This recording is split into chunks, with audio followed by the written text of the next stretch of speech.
Assalamualaikum warahmatullahi wabarakatuh. Terima kasih saya ucapkan kepada Ibu Eldarni selaku dosen pengampu mata kuliah kurikulum dan pembelajaran. Perkenalkan, nama saya Sarah Rasnul Aini, NIM 22005087 dari Departemen Pendidikan Nonformal. Baiklah, di sini saya akan menjelaskan mengenai kurikulum dan implementasinya.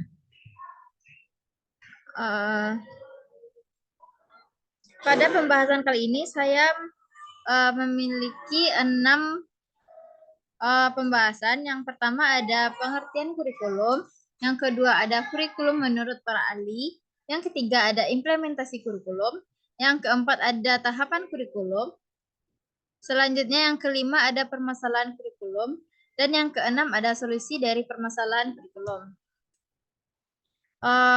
Pembahasan yang pertama yaitu mengenai pengertian kurikulum.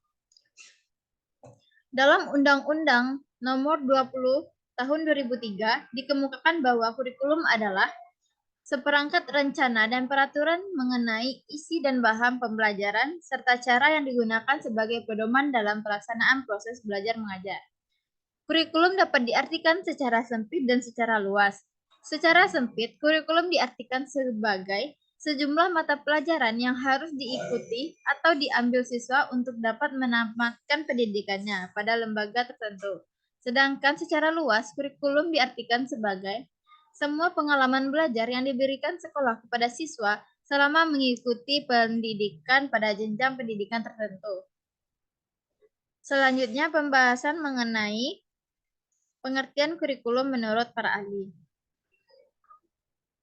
Yang pertama ada itu menurut J. Galen Saylor dan William M. Alexander tahun 1974. Kurikulum merupakan nilai-nilai keadilan dalam inti pendidikan. Istilah tersebut mempengaruhi terhadap kurikulum yang akan direncanakan dan dimanfaatkan.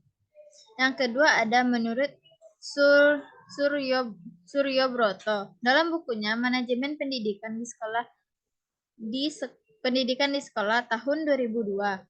Ia menerangkan bahwa kurikulum adalah segala pengalaman pendidikan yang diberikan oleh sekolah kepada seluruh anak didiknya, baik yang dilakukan di dalam sekolah maupun di luar sekolah.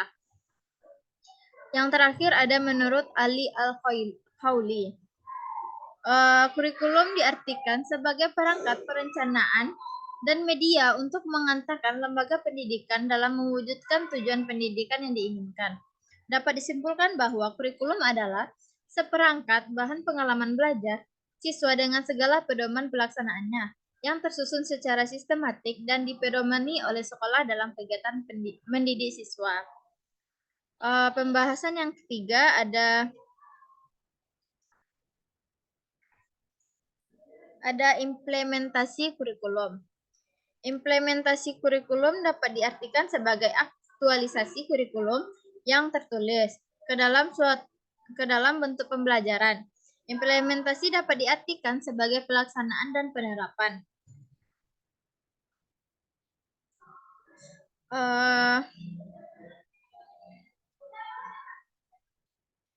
Implementasi kurikulum adalah pelaksanaan kurikulum yang mencakup tujuan, isi, dan bahan pembelajaran, serta cara yang digunakan untuk penyelenggaraan kegiatan pembelajaran untuk mencapai tujuan pendidikan tertentu.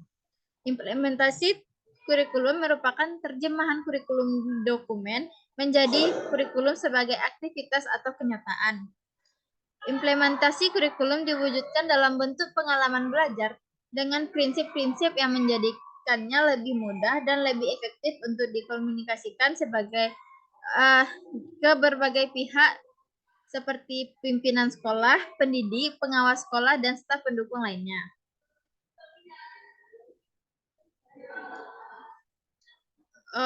Pembahasan selanjutnya yaitu mengenai tahapan kurikulum.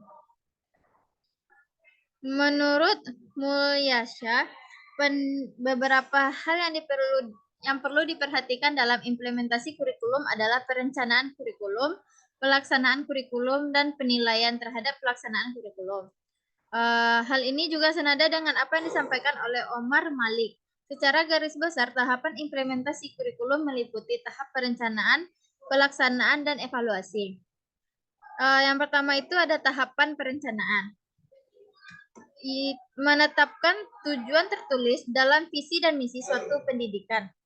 Usaha ini digunakan menetapkan strategi, kebijakan, program, prosedur, metode, sistem, anggaran, dan standar yang dibutuhkan untuk mencapai tujuan yang telah ditetapkan. Yang kedua ada tahap pelaksanaan. Pelaksanaan sebagai usaha menjadikan perencanaan menjadi kenyataan dengan berbagai teknik atau alat yang digunakan. Waktu pencapaian, pihak-pihak yang terlibat dalam pelaksanaan kegiatan. Dan yang ketiga ada tahap evaluasi. Evaluasi adalah proses penilaian sesuatu berdasarkan kriteria tertentu yang akan menghasilkan kumpulan data atau informasi yang dibutuhkan. Yang materi selanjutnya, permasalahan kurikulum. Begitu banyak masalah-masalah kurikulum dan pembelajaran yang dialami di Indonesia. Masalah-masalah ini turut andil dalam dampak terhadap pembelajaran pendidikan di Indonesia. Ada beberapa permasalahan. Yang pertama ada kurikulum di Indonesia yang terlalu kompleks. Maksudnya itu siswa akan terbebani dengan segudang materi yang harus dikuasainya. Siswa harus berusaha keras untuk memahami dan mengejar materi yang sudah ditargetkan. Hal ini akan mengakibatkan siswa tidak akan memahami seluruh materi yang diajarkan. Siswa akan lebih memilih untuk mempelajari materi dan hanya memahami sepintas tentang materi tersebut. Dampaknya, pengetahuan siswa akan sangat terbatas dan siswa kurang mengeluarkan potensinya. Daya saing siswa yang akan berkurang. Selain itu, selain itu, guru juga mendapat dampaknya. Tugas guru akan semakin menumpuk dan kurang maksimal dalam memberikan pengajaran. Guru akan terbebani dengan pencapaian target materi yang terlalu banyak. Sekalipun masih banyak siswa yang mengalami kesulitan, guru harus tetap melanjutkan materi. Yang kedua ada seringnya berganti nama. Kurikulum di Indonesia sering sekali mengalami perubahan, namun perubahan tersebut hanyalah sebatas perubahan nama semata. Tanpa mengubah konsep kurikulum, tentulah tidak akan ada dampak positif dari perubahan kurikulum di Indonesia. Yang ketiga ada kesulitan guru dalam memahami kompetensi inti atau KI dan kompetensi dasar atau KD. Kesulitan yang paling banyak dikeluhkan oleh para guru adalah mengenai pemahaman tentang kompetensi KI dan kompetensi KD. Yang keempat ada guru merasa kurang dilatih untuk melaksanakan kurikulum 2013 dalam kegiatan pembelajaran. Para guru sekolah menengah atas atau SMA merasa kebingungan karena semula hanya 3 mata pelajaran saja yang menggunakan K13, yaitu matematika, bahasa Indonesia, dan sejarah. Namun tiba-tiba kurikulum 2013 ditetapkan untuk semua mata pelajaran, padahal guru-guru lain selain matematika, bahasa Indonesia, dan sejarah belum dilatih bagaimana cara menerapkan kurikulum 2013. Yang kelima ada belum adanya silabus final mengakibatkan kesulitan dalam pembuatan RPP. Yang keenam ada keluhan tentang keteruntutan materi pembelajaran. Keluhan umum para guru di mana ia mengharapkan ada perbaikan dalam susunan urutan pengajaran materi yang ada di buku ajar. Banyak yang menilai susunan urutan pengajaran tiap minggunya yang tercantum di buku ajar perlu diperbaiki. Keluhan ini banyak muncul dari para guru. Materi yang terakhir yaitu solusi dari permasalahan kurikulum.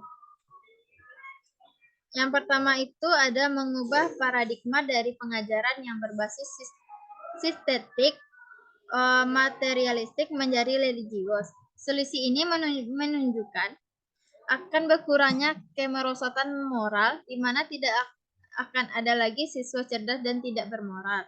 Yang kedua, mengubah konsep awal paradigma kurikulum menjadi alur yang benar untuk mencapai suatu tujuan yang sebenarnya. Yang ketiga, melakukan pemerataan pendidikan melalui pemerataan sarana dan prasarana ke sekolah terpencil, sehingga tidak ada lagi siswa di daerah terpencil yang terbelakang pendidikan. Yang keempat, menjalankan kurikulum dengan sebaik mungkin. Yang kelima, ada membersihkan oknum-oknum yang tidak bertanggung jawab.